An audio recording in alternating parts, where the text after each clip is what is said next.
श्रोतवंश समुद्भूतः श्रोतवंश प्रवर्तकः भक्तिवित्ते समुच्चेतः श्रीचन्द्रः पातु श्रीचन्द्रः पातु।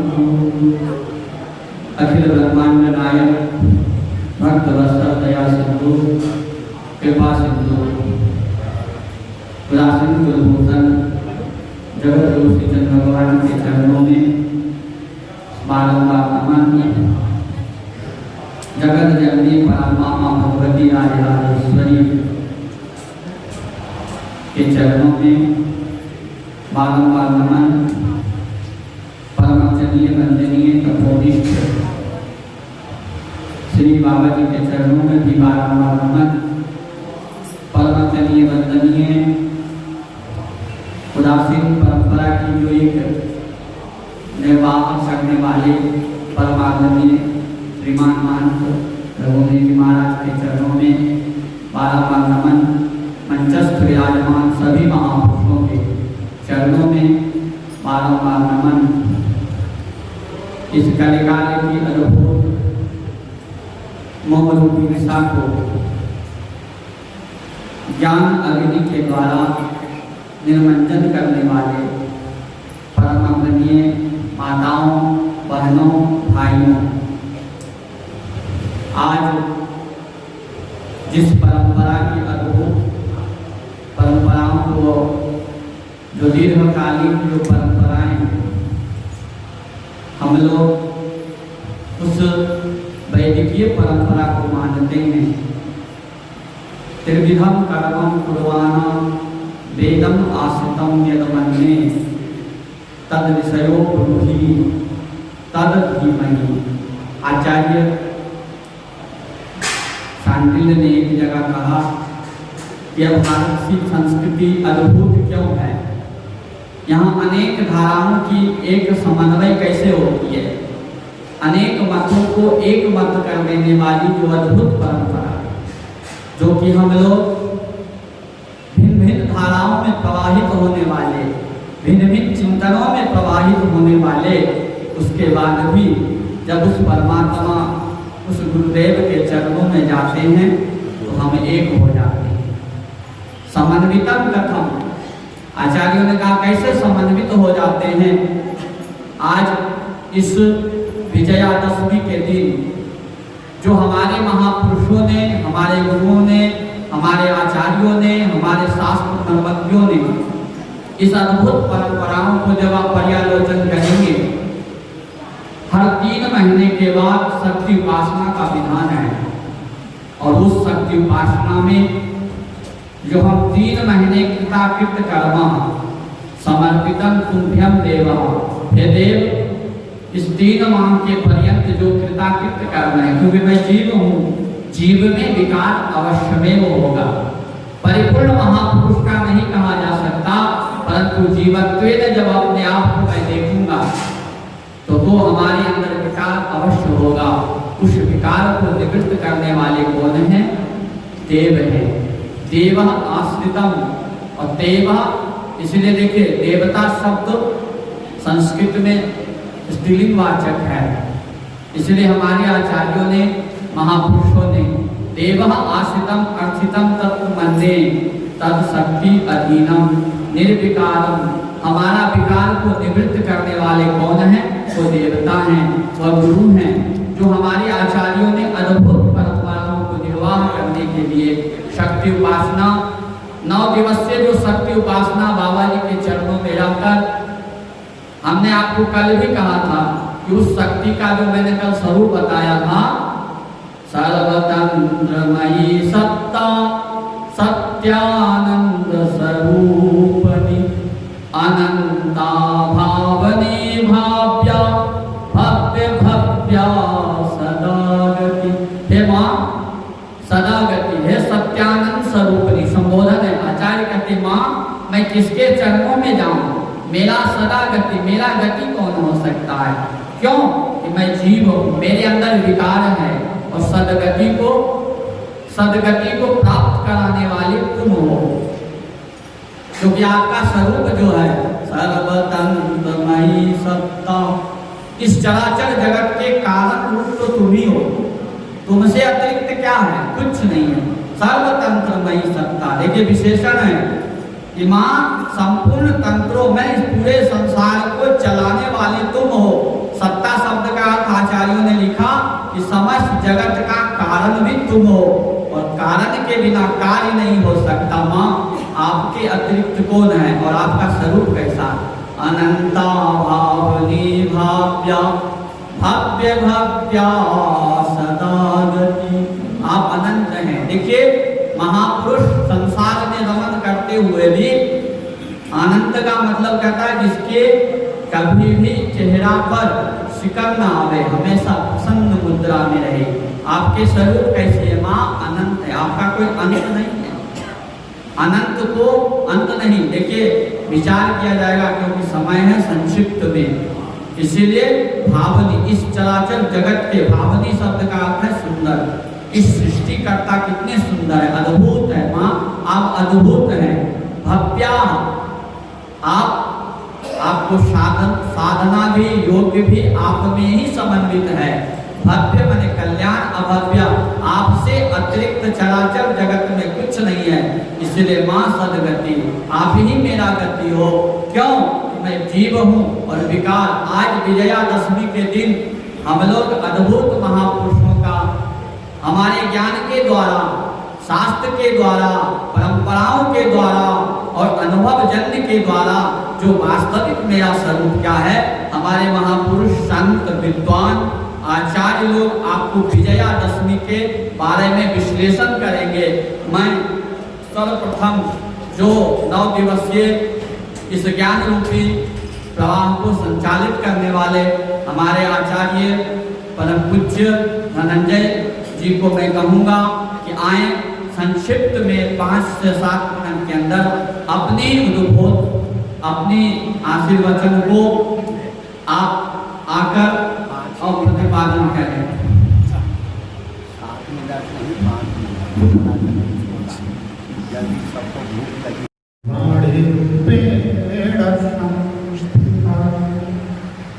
नमस्तस्यै नमस्तस्यै नमो नमः। विधारकं गुरुं भावं विष्णु महेश्वरं सरस्वती नमः। सर्वकार्यार्थसिद्धये भवाकाशे सदाकाशे सूर्यवत् सुप्रतिष्ठितां पूज्य बाबाय सद्गुरुं प्रणमाम्यहं, सद्गुरुं प्रणमाम्यहं। जैसे कि हम लोग आज विजयादशमी पर उपस्थित हैं, भगवान श्री रामचंद्र का स्वरूप हम अपने गुरुजनों से सुनेंगे और उनके स्वरूप की समझ के लिए भी गोस्वामी तुलसीदास जी ने संकेत किया है कि श्री गुरु पद रज मणिगण ज्योति सुमिरत दिव्य दृष्टि हो दलन मोह तम शोष प्रकाशु बड़े भाग्य उड़े जासु उघर ही विमल विलोचन ही के मिट ही दोष सूझने की रामचरित महिमा। इतने के उपरांत गोस्वामी जी कह रहे हैं कि अब इसी स्थिति पे पहुंचने पर रामचरित्र हमारे समझ में आता है। कब? जब गुरुदेव की कृपा से अंतर्दृष्टि विकसित होती है। सहज साधारण दृष्टि से, भौतिक आंख से भगवान राम का स्वरूप हमारे समझ के परे।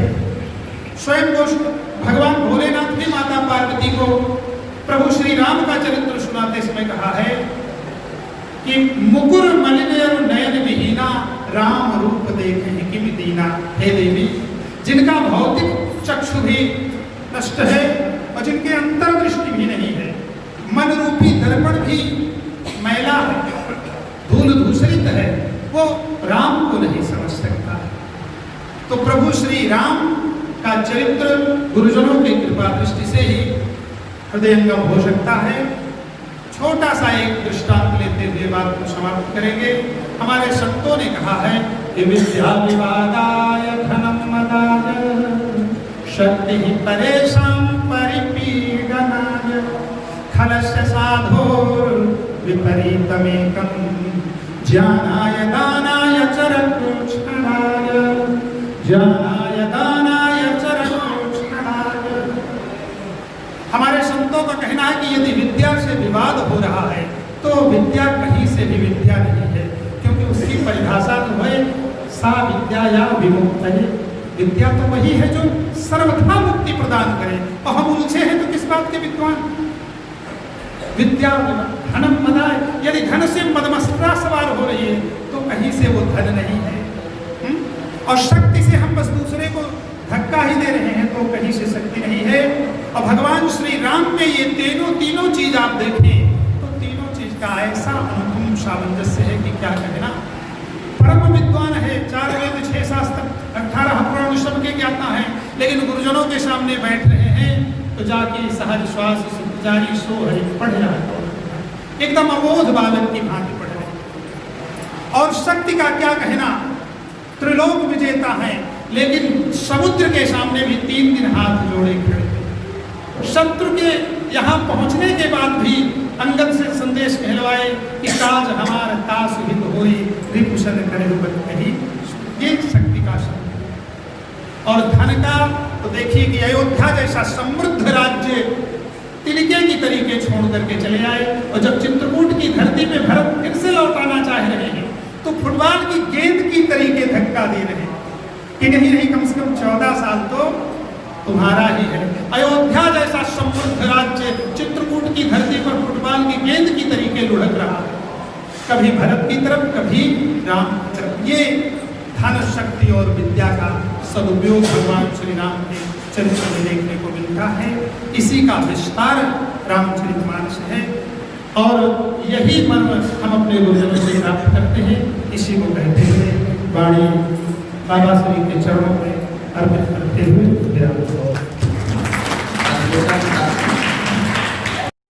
यहाँ उपस्थित कल्याण सेवा आश्रम के सभी पूज्य संत, आप सभी भक्तिमती माताओं और उपस्थित सत्संग के संत, समय बहुत कम है इसलिए बिल्कुल फुर्सत में बोलूँगा। जीवन में 3 बातों का ध्यान रखना चाहिए। पाप जीवन को दबाने न पाए, पुण्य कभी अभिमानी न बनने पाए, और आपकी साधना का क्रम कभी टूटने न पाए, तो जीवन महानता के शिखर को एक दिन जरूर स्पर्श करेगा। पाप क्या है? जिसको करने के बाद अनुताप बोध हो, पश्चाताप। ऐसा कोई भी कृत्य, ऐसा कोई भी विचार, ऐसा कोई भी भाव और संकल्प, ये हमारा पाप है। और जिसके प्रकाशन में खुशी, जिसके प्रकाशन में हमें डर न लगे, जो हमें समर्थ बनाता है, उसको हम पुण्य कहते हैं। लेकिन पुण्य का प्रकाशन नहीं होना चाहिए, क्योंकि पुण्य के प्रकाशन से जीवन में अभिमान आता है। और साधना हमारी टूटनी नहीं चाहिए, उसका क्रम कभी विसंकलित न होने पाए, तो जीवन एक दिन आपका महान अवश्य बनेगा। तो इसके लिए हम क्या करें?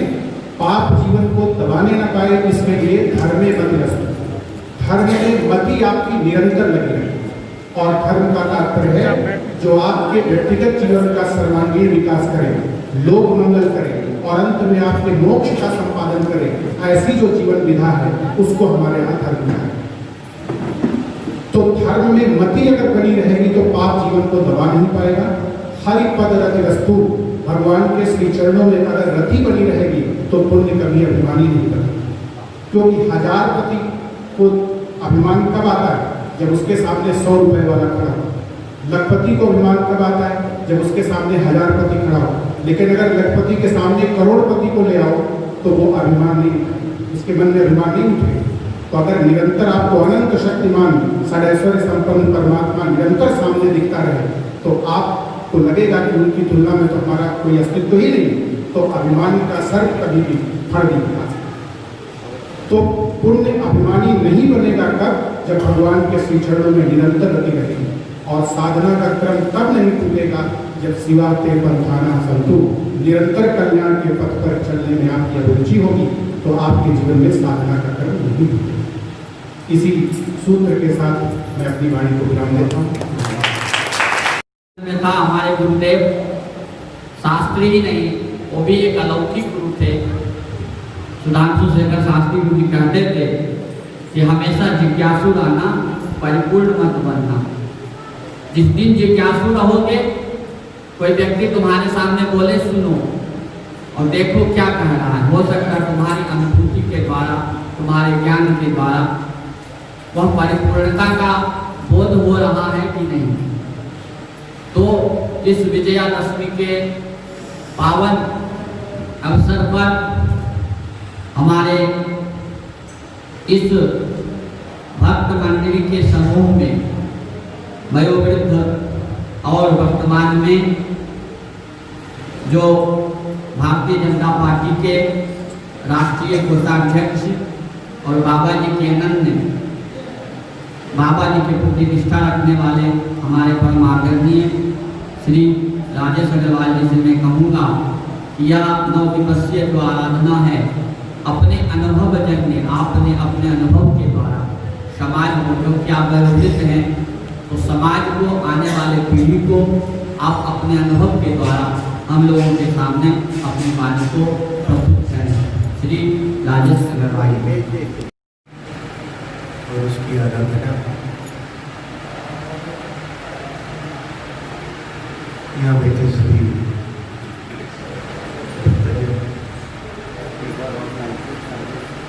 जहाँ पर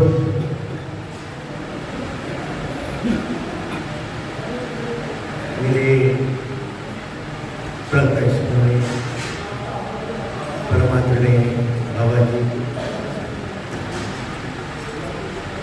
और विगत कुछ माह से कहूँ तो सचमुच में कुछ चीज़ों में मेरे आदर्श बनते जा रहे हैं। ऐसे परमादरणीय मुनि जी महाराज बैठकर मुझे कुछ चीज़ें सीखने का अवसर प्राप्त हुआ है। मैंने देखा है कि उनके जीवन में, उनके कथन में कहीं पर भी नेगेटिविटी का स्पर्श में नहीं है। कुछ नकारात्मक तो है ही नहीं। जो कुछ भी है सब कुछ पॉजिटिव है और उसके अंदर चलते चलते एक अलग प्रकार का सोच। तो इसे हरिमणि जी, उनको मेरी इच्छा रहती है बार बार प्रणाम करने की। बाबा जी का तो हम सबको सानिध्य, आशीर्वाद जो मिलता है उसको शब्दों में कहना सचमुच में बड़ा मुश्किल है। डॉक्टर साहब ने कहा कि अनुभव के आधार पर बात करो, तो बड़ा विस्तृत है। राजनीति में भाषण करना और विद्युत जनों के समक्ष कुछ कहना ये बड़ा अजीब है। लेकिन कहीं ना कहीं माँ को जब हम प्रणाम करते हैं, माँ का जब अनुसरण करते हैं, तो कहीं ना कहीं साधना की बात अवश्य आती है। साधना की प्रकृति अलग अलग हो सकती है। साधना मन से है और हम उस साधना में लिप्त होकर इहलोक और परलोक की भी बातें कर लेते हैं। मैंने तो सुना है बाबा जी समय समय पर कुछ कहते हैं। उन सब में जो उनकी साधना का लक्ष्य है, हमारे अंतःकरण में, हमारे अंदर, उसको जब जितना जितना भी समय मिले, चलते फिरते उठते बैठते, अगर हम उसमें लिप्त होकर उसमें लीन हो, कुछ मिनट को भी अगर किसी कुछ करें, तो सचमुच में जिंदगी का जो है तो सार समझ में आता है। और साधना करना और साधना के साथ साथ आता है उपासना। उपासना भी हमारी एक पद्धति है। उपासना के साथ में आराधना में जाते हैं लोग। आराधना, इन सब चीजों को मिलाकर आज इस 9 दिन का जो व्रत, माँ का अर्चन, माँ का पूजन, और एक ऐसे वातावरण में, एक ऐसे महापुरुषों के सानिध्य में जब प्राप्त होता है तो निश्चित रूप से जिसको कहते हैं कि हम लोगों के लिए आगे के जो द्वार है वो निश्चित खोले रहते हैं, ऐसा मेरा विश्वास है। हम लोग अपने अन्य अन्य कार्यों से निकलकर यहाँ पर और इस भौतिकवादी युग में तेजी से विकास की ओर कम नीचे की ओर जा रहा है, उसको रोकने का एक जो बहुत बड़ा प्रयास है वो बाबा जी के श्री चरणों के प्रताप से हम लोगों को प्राप्त हो रहा है। सचमुच में आज का ये युग आप लोगों की तपस्या का परिणाम है, ये कहीं ना कहीं रुका हुआ है। अन्यथा कुछ लोग तो इसको नीचे ले जाने में कोई गति छोड़े नहीं रहे। इन्हें तो भी आपसे निवेदन और किया था कि कभी चाणक्य अपनी झोपड़ी से निकले थे, दिशा दी थी और फिर झोपड़ी में ही विलीन हो गई थी। आप जैसे चिंतक और मनुष्य अनेक हैं, पर आज जिस गति को ये समाज जा रहा है उसको रोकने में भी आप सक्षम हैं। मैं तो कहूँगा कि फिर से इस समाज को रोकें, बहुत तेजी से इसको रोकने की आवश्यकता है। आज के दिन माँ को प्रणाम करते हुए उस ध्वज को, जिसमें पुराने अतीत के लिए बाबा जी ने जो है अपने सभी लोगों को स्मरण करके उसको फैलाया है, हम आगे लेकर चलेंगे, ऐसा मेरा विश्वास है। बहुत सारी शुभकामनाओं के साथ श्री चरणों में प्रणाम करता हूँ। धन्यवाद। धन्यवाद।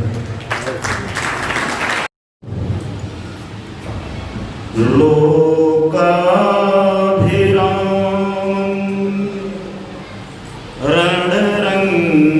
रणरंगधीरं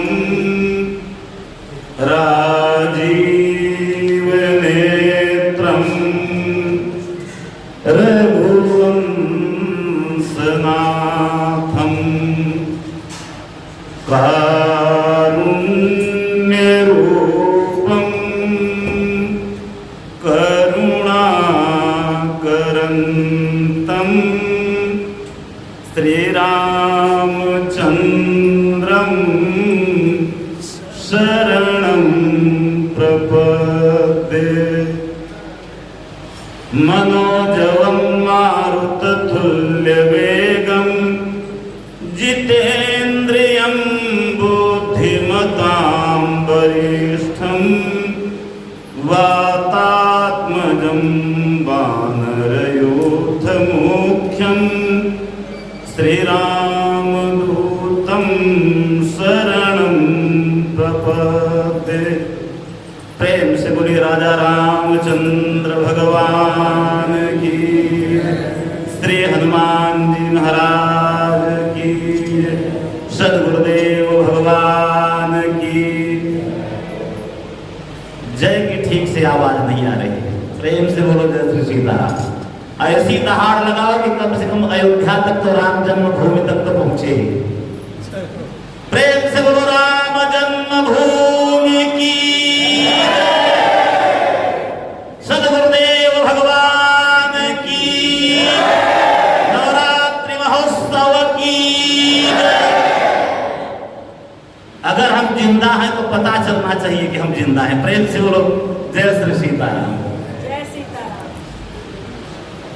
पूज्य चरण बाबा जी महाराज, हमारे अखाड़े से पधारे हुए श्रीमन महाराज जी, हमारे भरतदास महाराज, श्री कल्याण सेवा आश्रम में पधारे हुए सभी संतजन, सभी भक्तजन, सभी माता, सबको आज विजयादशमी की बधाई हो। अयोध्या धाम की तरफ से, प्रभु श्री राम लला की तरफ से। राम का त्याग ही राम को राम बना दिया। बाबा तुलसी ने एक पंक्ति लिखा, राजीव लोचन राम चले, तजी बाप को राज बटाऊ की नहीं। भगवान अयोध्या से वनवास की ओर निकलने लगे तो रंच मात्र भी म्लानता नहीं है। और इसकी पुष्टि करते हुए तुलसी ने फिर लिखा, नवदयंदर भुवीर मन राज अलान समान, कहे जान बन गवन सुनित उर आनंद अधिकार। राम के लिए राज्य तो पिंजरा था, राम का कार्य अयोध्या में नहीं था। अयोध्या में तो कोई मूर्ख है ही नहीं, कोई रोगी है ही नहीं, कोई अज्ञानी है ही नहीं, कोई दुखी है ही नहीं, नहीं दरिद्र को दुखी न दीना, नहीं को अबुध न लक्षण हीना। राम का कार्य उन वनवासियों के बीच में था, जहां दुख था, जहां अज्ञान था, जहां पीड़ा थी, जहां कष्ट था। और ठाकुर जी अयोध्या से ऐसे निकलते हैं जैसे एक बटोही रास्ते में बैठा हो और उस जगह को छोड़ के आगे बढ़ दे, और उस जगह को छोड़ने का कोई भी कष्ट या कोई भी म्लानता न हो। इस तरह से अयोध्या से निकल रहे हैं। राजीव लोचन राम चले, तजी बाप को राज बटाओ की नाई। प्रेम से बोलो रामचंद्र भगवान की। और आज भगवान ने रावण का वध करके फिर अयोध्या में पधारे हैं। अयोध्या में चारों तरफ से बधाई बज रही है। मैं एक जगह राम कथा करने गया था तो एक आदमी पूछा, गुरुजी जब रावण के 10 सर थे तो ऐसे चौड़े में ही रहे होंगे, 5 सर इधर 5 सर इधर, तो फिर रावण करवट कैसे लेता था जब सोता था? प्रेम से बोलो जय श्री सीताराम। हमारा भी दिमाग चक्कर काट गया। बचपन से मानस पढ़े लेकिन दिमाग नहीं लगाया कि जब 5 सर इधर और 5 सर इधर, तो सीधे तो लेट सकता है, पेट के बगल लेट सकता है, लेकिन करवट कैसे मारता है?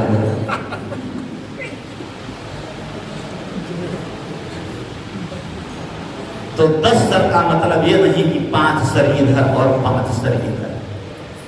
10 सर का मतलब है कि 10 खोपड़ी की बुद्धि और सामर्थ्य रखने वाला। प्रेम से बोलो सुखदेव भगवान की। क्योंकि रामायण में लिखा है 10 सर ताहि 20 भुजदंडा। 20 भुजा है, अर्थात 20 आदमी से अधिक का पराक्रम रखने वाला रावण इकलौता ही है, अकेला ही है। 10 खोपड़ियों से ज्यादा ज्ञान बुद्ध विवेक रखने वाला रावण अकेला ही है। लेकिन एक चीज की कमी थी, रामत्व तो नहीं था। प्रेम से बोलो जय श्री सीताराम। 10 सिर कट गए, 20 भुजाएं कट गई। एक सिर ही पर्याप्त है यार।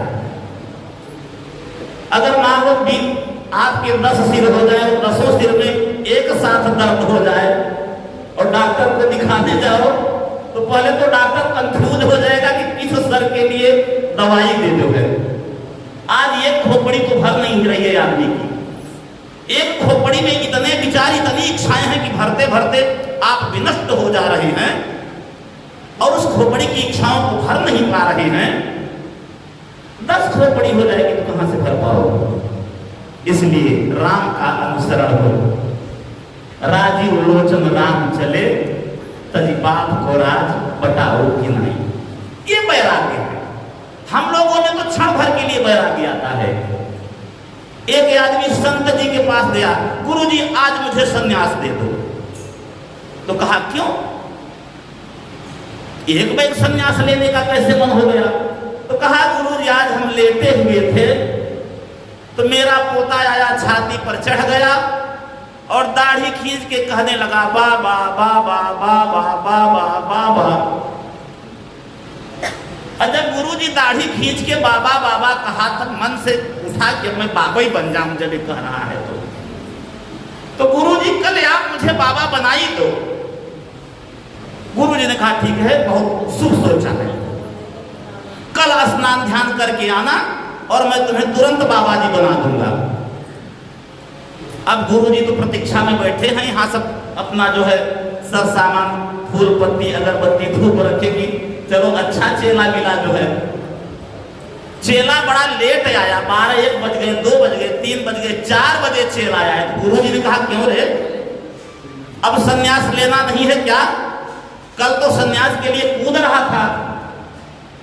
तो कहा गुरु जी क्या बताऊं, जैसे आपके पास से लौट के घर गए तो मेरी लड़की आ गई अपने लड़के को लेके, और मेरी लड़की का लड़का आके छाती पर चढ़ के और मेरी दाढ़ी पकड़ लिया और कह रहा है ना ना ना ना ना ना ना ना ना ना ना ना ना ना ना। खबरदार में बाबा होगा तो। और गुरु जी अब मैं बताऊं किसकी बात मानूं, बाबा की बात मानूं कि नाना की बात मानूं? प्रेम से बोलो सदगुरुदेव भगवान की। तो हमारा वैराग्य एक क्षण के लिए होता है। आओ भगवान राम को सिंहासन पर बैठे देखें और वाणी को विराम करें। आनंद आनंद अवध में घने हैं हमारे राम राजा बने हैं। आनंद अवध में घने हैं हमारे राम राजा बने हैं। राजा बने हैं महाराजा बने हैं। राजा बने हैं महाराजा बने हैं। आनंद अवध में घने हैं हमारे राम राजा बने। प्रेम से बोलो राजा रामचंद्र भगवान की। आदिकाल से अभी तक केवल एक राजा ऐसा हुआ जो राज्याभिषेक के समय अपनी पत्नी को सिंहासन पर लेके बैठा है। धिक्कार है ऐसे लोगों को जो कहते हैं राम ने सीता का अपमान किया। बताओ इतिहास में कोई ऐसा राजा हो जो अपने पत्नी के साथ सिंहासन पर बैठ के अपना राज्याभिषेक कराया हो। कंचन सिंहासन विराजे सिया संगे। कंचन सिंहासन विराजे सिया संगे। देव सब जय जय भने हैं हमारे राम राजा बने हैं। आनंद अवध में घने हैं हमारे राम राजा बने। प्रेम से बोलो राजा रामचंद्र भगवान की जय। उदासीन आचार्य जगत गुरु श्री श्री चंद जी महाराज की, नर्मदा मैया की, जगत जननी माँ भवानी की, तपस्वी बाबा जी महाराज की। मंच पर विराजमान हमारे परम पूज्य, परम आदरणीय, परम सम्मानीय तपस्वी बाबा जी। ना बाबा जी का मुझे नाम लेते हुए भी इसलिए तो संकोच हो रहा है, ना मेरे जो गुरुदेव जी के परम साथी रहे, इसीलिए मैं पूज्य बाबा जी महाराज जी हमारे मंच पर विराजमान परम पूज्य, परम आदरणीय, परम सम्मानीय श्रीमान भरतदास जी महाराज, हमारे परम पूज्य महाराज श्री गाजपुर से पधारे हमारे परम पूज्य, परम आदरणीय, परम सम्मानीय महाराज श्री, मंच पर विराजमान सभी महंत साहिबान, निर्माण मंडल, भक्ति स्वरूपा माता बहनों एवं सज्जन, आज हम लोग एक तपस्थली में विजयादशमी एवं नवरात्रि के दिन मना रहे हैं। जिस जगह पर हम लोग बैठ के आज जो मना रहे हैं, ये भूमि है त्रिवेणी संगम। कैसे? खाली प्रयागराज में ही नहीं त्रिवेणी संगम, आज स्वयं प्रयागराज यहाँ पर बह रहे हैं। कैसे? माँ जगत जननी माँ नर्मदा के जन्म स्थान, और यहाँ पर विराजमान जगत जननी माँ भवानी है। और सबसे बड़ी बात है पूज्य बाबा जी की तपस्थली, और जहाँ पर तप होते हैं उस तपस्थली में खाली त्रिवेणी संगम नहीं, वहाँ पर 33 करोड़ देवी देवता आके संत की दर्शन करें। इस धरती माँ को भी बहुत तप करना पड़ते हैं, तब जाके इस धरती में एक संत महापुरुष अवतारित होते हैं। तो हम लोग आज एक तपस्थली में, तपोभूमि में बैठ के हरि की गुण की चर्चा कर रहे हैं, नवरात्रि मना रहे हैं। तो आप लोग जो बैठे हुए, आपसे मेरा यही अनुरोध है, जीवन में कभी निराश मत होना। कभी आपने आपको यही मत कहना हम लोग भी बड़े पापी हैं, नहीं। अगर आप लोग ऐसा कर्म करते कि तपोभूमि में नहीं आते, मैं तो कह रहा हूँ आप लोग भी तपस्वी हो, तपस्विनी हो, जो ऐसे महाराज जी की चरणों में बैठे हो। क्योंकि अपने आपको मन में ऐसा सोचना भी नहीं। अगर सोचोगे, सोचना हम सदगुरु की चरणों में बैठा। हाँ, अगर कुछ लेना है, माँ भगवती की चरणों में हमेशा एक ही चीज प्रार्थना करना, माँ हमारे हृदय में हमेशा गुरु के प्रति, गुरु की चरणों के प्रति हमारे सच्ची श्रद्धा और सच्ची निष्ठा बना है। पहली बात तो आप लोग के जीवन का तप क्या है?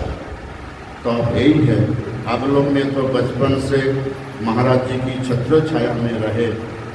जो आने वाले पीढ़ी है उनकी भी अंगुली पकड़ के बाबा जी की चरणों में समर्पित कर देना, यही आपकी तप और साधना है ना। एक संत की छत्र छाया में जब आपके बच्चे बड़े होंगे, उस संस्कार से भरे होंगे। आज हमारे समाज में जो बच्चे हैं ना, पढ़े लिखे तो बहुत हो रहे हैं, लेकिन थोड़े से दो चीज की कमी हो रही है, एक स्वयं शक्ति, एक संस्कार। लेकिन जब ऐसे महापुरुष के चरणों में रहेंगे, वो संस्कारी भी होंगे और उसके अंदर स्वयं शक्ति भी होंगे। तो इसीलिए आने वाले पीढ़ी को बाबा जी की छत्र छाया में जरूर ले आइएगा। समय की कमी है, फिर भी मैं आप लोग के लिए माँ जगत जननी भवानी के चरणों में यही प्रार्थना करता हूँ, आप लोग के हृदय में हमेशा गुरु के प्रति, गुरु के चरणों के प्रति हमेशा निष्ठा बना रहे। बस यही सबसे बड़ी जीवन की तप और साधना है। और आगे मैं माँ भगवती भवानी के चरणों में यही प्रार्थना करता हूँ, हमारे पूज्य बाबा जी की बड़ी दीर्घ आयु हो, लंबी आयु हो, और हमारे ऊपर हमेशा एक छतरी की तरह काम करे, धूप से, गर्मी से, बारिश से हम लोग को बचाए रखे। और आप लोग के लिए भी माँ भगवती भवानी की चरणों में यही प्रार्थना करता हूँ, हमेशा परिवार में सुख शांति बना रहे। आप लोग कहीं परिवार में हैं, घर में हैं, कहीं पर भी, लेकिन हृदय में गुरु जी का स्मरण चलता है। इसी के साथ विराम देता हूँ। ओम शांति।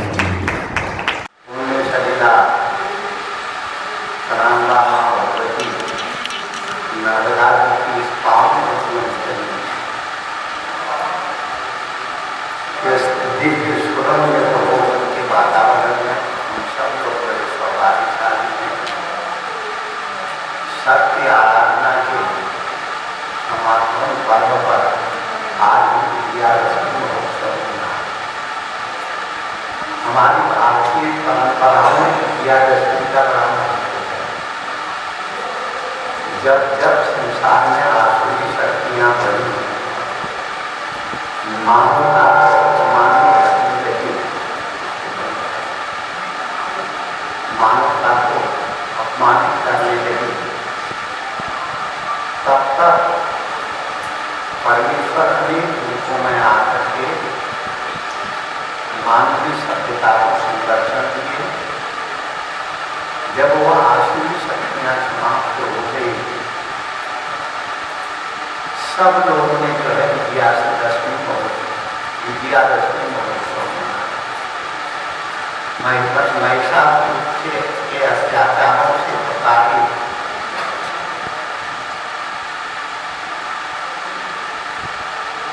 देवता, मनुष्य संपूर्ण पृथ्वी महाभय से भयभीत हुई थी। मां प्रकृति ने महिषमर्दिनी कर करके उस महिषासुर का वध किया। देवताओं ने विजयादशमी महोत्सव प्रसन्नता से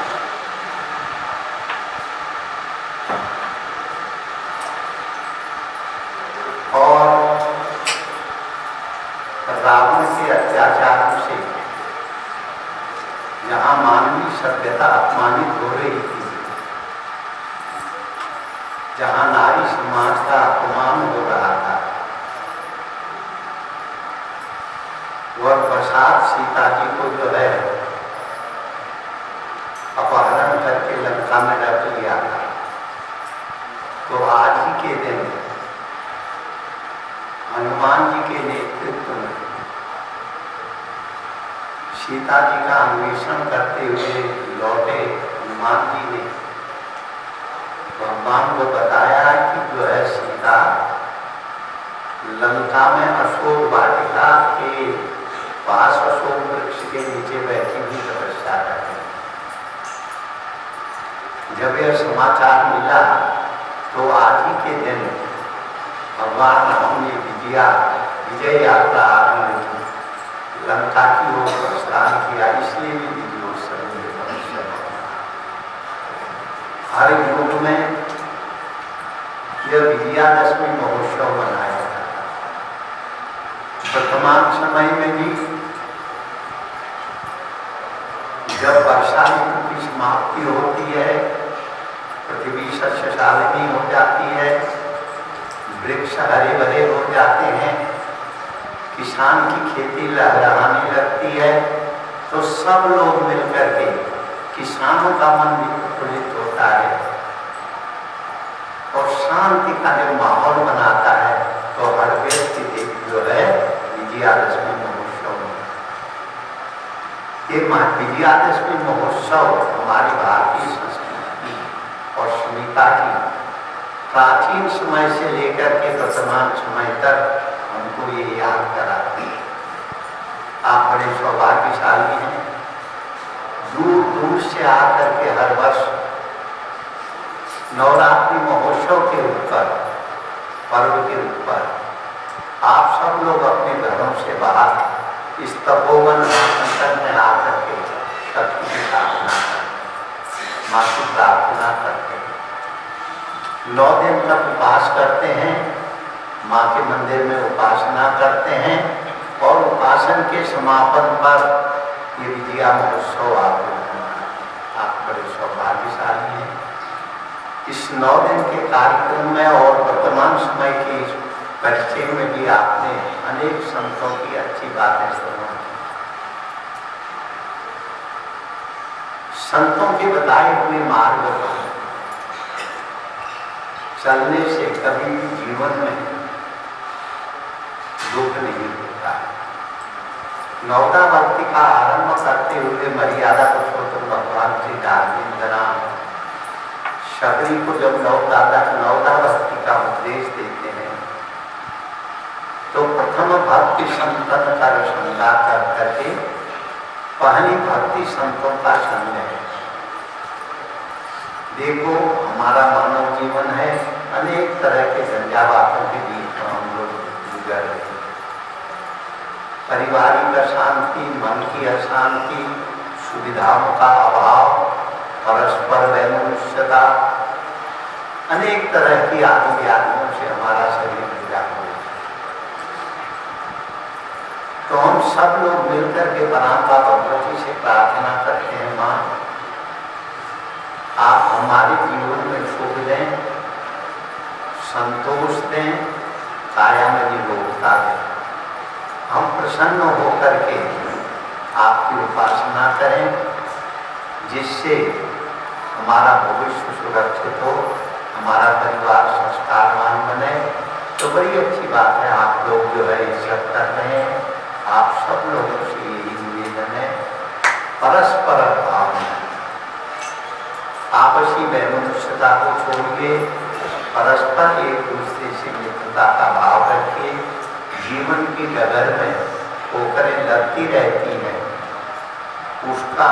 उसमें किसी तरह के विचार किए बिना अगर तुम्हारे जीवन में कोई ऐसी घटना घट गई हो और किसी के माध्यम से भी घटी हो, तो उसको भी क्षमा करके और आप उसके प्रति भी मैत्री भाव रखिए। और आपको परमेश्वर ने आपकी आवश्यकता से कुछ अधिक दिया है, आपकी आवश्यकता से पूर्ति से कुछ अधिक बच जाता है, उसको समाज के कमजोर वर्ग के ऊपर, समाज के दीन दुखियों के ऊपर, समाज के लोगों के ऊपर उसका नियोजन करें। ये सच्ची माँ भगवती की आराधना है। माँ अपने सब पुत्रों को माँ की पूजा है। और विशेष और कुछ कहना नहीं है, आपने महापुरुषों की बातों को श्रवण किया और 9 दिन से लगातार भगवान की जो है कथाएं महापुरुषों के मुखारबिंद से सुनी। अभी तो यहाँ अधिक मास से लेकर के 1 महीने पहले से दैनिक भगवत कथा का कार्यक्रम चलता रहा, वो भी आपने श्रवण किया। इस विजयादशमी महोत्सव के उपलक्ष्य में हम माँ परांबा भगवती से आप सब लोगों की मंगल कामना करते हैं। आपके जीवन में हमेशा विजय हो, आप विजयादशमी हमेशा प्रसन्न चित्त रहे।